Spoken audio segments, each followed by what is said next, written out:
Thank you so much for 200 subscribers. So without further ado, let's just get right into the unboxing of the M4 Max MacBook Pro.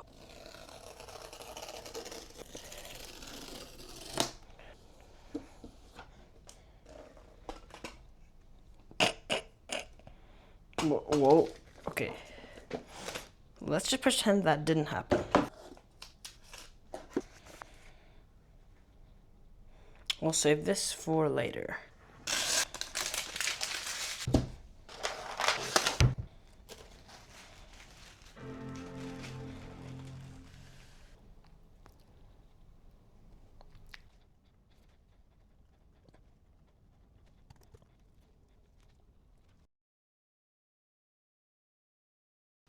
Alright, now I'm back, except they're both set up and we can start doing the comparisons. So, first we have our easiest test, which is just a ball moving across the screen with an ease curve, and the animation lasts 20 frames, and there's a motion blur setting enabled, and it's 10 samples per frame, so maximum quality. So let's play that, and these should both play back at 60 FPS. It's just that on both of them, 60 FPS. There we go.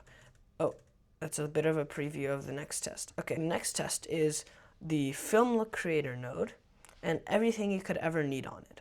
So I literally have everything enabled except for the black bars at the top and bottom, because that actually makes it easier for the computer. And we want to push these to their limits. So this is our second and more difficult test for the computers. So let's get started. Okay. They both had a bit of lag, but then they defaulted to 60 FPS. So let's see what the lag was here. Okay, here it's no lag. Yeah, now there's no longer any lag. And here, oh, the 27.3, 28.7. Oh, okay, yeah, that's for a significant amount of time, about 1 second, which can be pivotal when you're editing something that is fast-paced. So that's already a massive improvement here. There is no lag here. It's just always showing 60, and here it's showing 26. Ooh, that's bad. Anyway, so that's already a that's now this one is shown to be more powerful, and now we're going to test that on our final test, which is using the optical flow and the speed warp faster setting. So this should be very difficult for both PCs to run. Also, we're going to go to enhance better, which should be a bit easier if they struggle a little bit too much. So let's go. Okay, 9.5 versus 6.4. So that's about a 50% increase, which is very good because you can actually kind of view this. And we'll also render all this out, so we'll see how long the renders take. So now let's go to the enhanced better setting. This should be a bit easier to run, so let's go. Alright, 60 here, 60 here. Yeah, it's all smooth. I mean, let's try the, just because I'm curious, speed warp better on both of these. It's probably going to be absolutely horrendous, but you're not supposed to edit with this in real time anyway. It has 0, 1.3, this is just 1, 2, 1.5. Yeah, this is pretty much unplayable at all. So, but at least the playhead was updating here in this timeline more. Anyway, what we're going to do is use speed warp. Actually, let's keep it on better for the render. Speed warp better, and then we're going to render it. So this should be the ultimate test. So I'm also going to name this power test. I've already pre-named it on the other one. Why can't I capitalize my T? What? Okay, now it's working. Now that I've done that, I can deselect the name, and these are the settings. They're the exact same, and it's going to be, the important settings are, it's 4K, it's, by the way, everything here was 4K, it's H.264, and it's a QuickTime code, format. So yeah, let's add this to the render queue on both of the devices. Now let's go to render all and see how long it takes. 3, 2, 1, go. Alright guys, so just to put this into perspective, this is the sound of the fan of the M2 Max. And this is the sound of the fan of the M4 Max.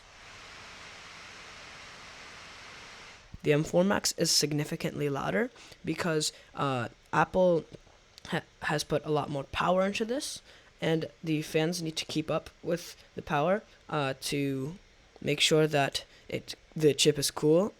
So yeah, that's why the fans are revving up, particularly for heavy tasks like this, like the speed warp faster or better even.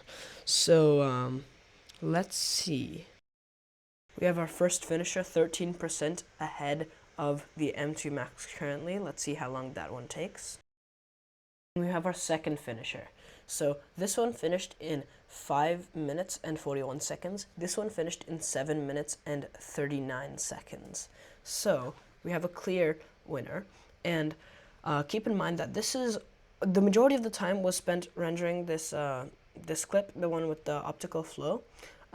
So imagine you had, instead of a 10-second clip like this, a 10-minute clip. That's when you have significant improvements. Instead of 5 minutes and 41 seconds and 7 minutes and 39 seconds, so that's only about 2 minutes of saved time, it's going to be something like 2 hours, because this stuff is very graphics intensive, and if you have it for a long enough time period, then this will absolutely destroy your PC.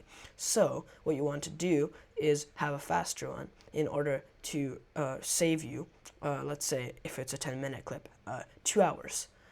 Which is frankly amazing, and that's the reason why I bought this. But let me show you one other cool reason. Here is how the light is dispersed on this screen. You can very clearly see it, and if you're out in the day and you're outside, these reflections can get very annoying. But look at that.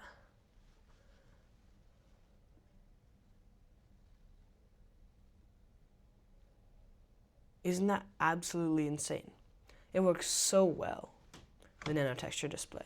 Also, these USB-C ports on the side, on the new computer, they have a higher bandwidth of up to 120 gigabits per second with the upgrade extension. Otherwise, it's just going to be 80 rather than 40 gigabits per second, which even without the extension is double, and with is triple, which is absolutely insane. This means you can plug in 3 different 4K 120 hertz displays with just the USB-C ports. And you also have an additional HDMI port where you can plug in a 4K 240 hertz monitor, which is absolutely wild. Here you can't do that. And finally, let's go over to FaceTime so I can show you the new camera. Now that we're on FaceTime, you can see that power saver. I didn't know that existed. Anyway, you can see that there are 2 different cameras. First of all, this one is definitely more grainy, as you can see there, probably, and this one is most certainly sharper. But that's not what we're here for. So if we go into the FaceTime options, we have 4 here, and we have 5 here. So center stage is the key one. So this can keep me centered, while this one cannot. So if I move out of this one's perspective, then I'm just gone. But if, let's say, this is me looking straight at the MacBook, so I'm just in the middle here. So let's say I want to move a little left, and maybe up too. I'm still kept in the frame, which is absolutely wild. And I can do the same thing for any direction I want, because this is a 12 megapixel center stage camera, and this is 1080p, but it has 12 megapixels to work with, so you can move around a lot more without losing quality. But here it's just 1080p, which I don't know how many megapixels that should be, with something like 1. But yeah, so this one, less noisy, and it can keep you and your family members in frame. Yeah, so if I bring in another person, then theoretically, I would be all the way on this side, the other person would be all the way on that side, and so it would zoom out. But I don't have any test subjects for that, so unfortunately I cannot do that test. My chair is not working with me. Wait, so let's see if I can get in the center of this frame while still being, yeah, I can. That's crazy. Whoa.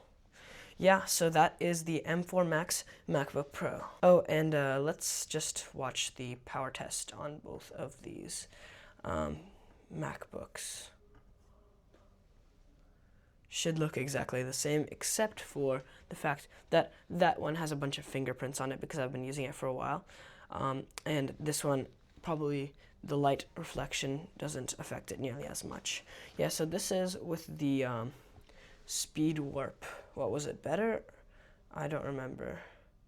Yeah, speed warp better setting, so it should be the most accurate interpolation method in order to get 60 FPS.